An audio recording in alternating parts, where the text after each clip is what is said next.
Sir, since sinasabi niyo po na worried kayo dun sa vigilante violence, no? Sir, ano po yung pwede niyo sigurong mensahe sa taong bayan? Kasi syempre sila po talaga yung, hindi naman po magkakaroon ng rason yung galit ng taong bayan, bakit sila nagpo-protesta outside, no? Kaya hinihiling nila na harapin ni Mr. Ko itong mga allegations because he's not just a private citizen, he used to be a public servant. At pera po ng taong bayan yung pinag-uusapan dito.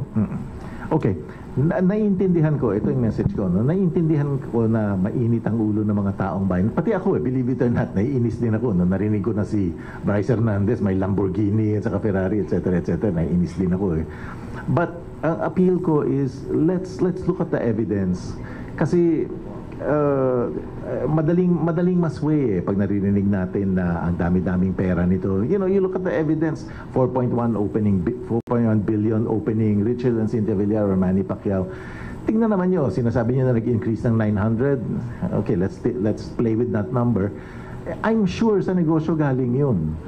Now, handa ba siyang harapin yung mga accusations? Depende kung anong accusations. No? Like I said, Camille, wala naman generic or general accusation. Na-corrupt ka. Sabihin mo sa akin kung paano ako naging corrupt.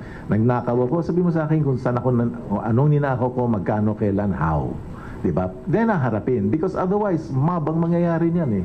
Kung paupuin mo yan dito, tanungin, sagutin mo nga itong corruption allegations, even I wouldn't know how to answer it. Kasi ano ng corruption? 2025, 24, 23, ano yung damage to the government? Remember, lawyers look at corruption as a technical term. Hindi yan street term to us.